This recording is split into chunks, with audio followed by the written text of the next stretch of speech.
Support Wrestle Talk! Follow us on Twitter. Hello and welcome to the Wrestle Talk News. I am El Fakador, Laurie Blake. And 2018 may be over, but one of its worst habits seems to already have stuck around.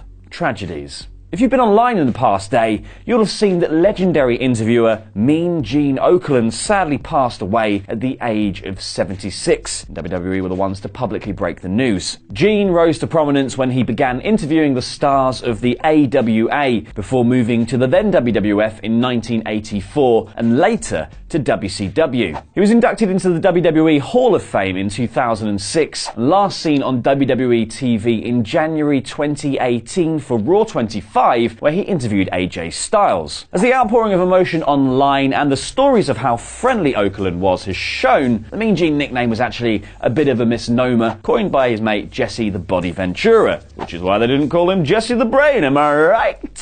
So despite what is actually a rather fond nickname, Gene was beloved by wrestlers and fans alike, and often starred alongside the biggest names in backstage skits, such as Macho Man Randy Savage and Hulk Hogan, who had something to tell us about Mean Gene on Twitter. Hogan said, "He was the best partner I ever had. We never rehearsed or did anything scripted from a writer. Gene would ask me, 'Hey big man, what do you want to do?' And I would answer, 'Just follow you, brother.' And it worked from 1980 to 2017. R.I.P. my brother, Hulk Hogan." WWE head honcho Vince McMahon also had nothing but good things to say about Gene. It was impossible not to crack a smile whenever Mean Gene Okerlund entered a room. He was the voice behind so many of WWE's most iconic and entertaining moments, and the WWE family will miss him immensely. And so will we.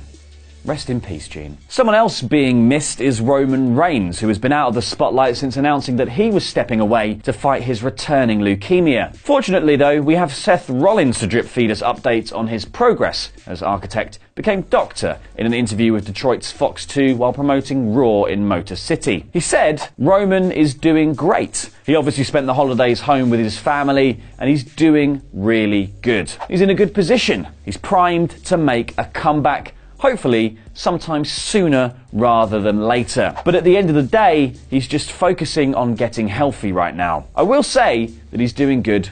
He's in good spirits." Which all sounds pretty positive to me, and there was even talk of a comeback in there, which it doesn't seem like the sort of thing you just throw out there willy-nilly. The question about Reigns, though, was asked by the 11-year-old son of one of Fox 2's producers, so Seth may have been giving it a bit of an extra positive spin for the young fan. I remain hopeful that it's positive news either way. Finally, an update regarding Scott Stanford, the host of many a pre-show and This Week in WWE, which is also the name for this show in my head. Raja reported yesterday that they had heard that longtime WWE employee and studio host Scott Stanford was let go today, which Wrestling Sheet's Ryan Satin put to bed, saying, "This is not true." Just confirmed with multiple sources that Scott Stanford is still under WWE contract and has not been released. Another rumour shut down. One shot, one kill. Rumour killer. Chicka chicka.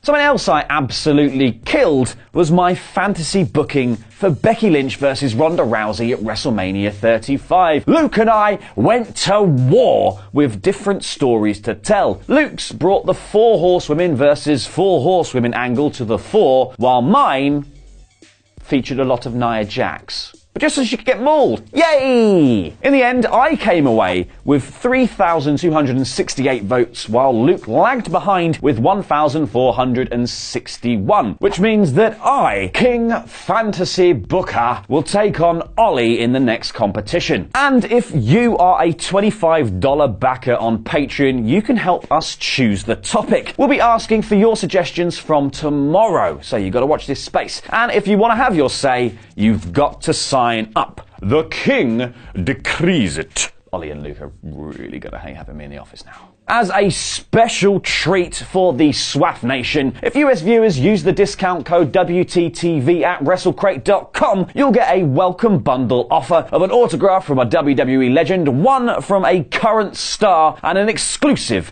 enamel pin, the fanciest of all the materials. For UK viewers, you do the same at WrestleCrate.co.uk. Well, you'll get a free autograph bundle, including one from a WWE legend, a current WWE star, and one from Ollie and Luke in your first box. None from me because I use all of my pictures for Christmas cards at Christmas. WrestleCrate is a monthly mystery box full of loads of wrestling goodies, which has items from the biggest promotions in wrestling. Mustafa Ali should face Daniel Bryan at the Royal Rumble? Are you crazy? Not that crazy. We thought it out. Find out why Ollie and Luke think the heart of 205 Live should take on that mean old vegan, the Megan, by clicking the link on screen now. And give us a subscribe to stay up to date on all of the latest wrestling news. I've been El Fakador, and that was Lucha.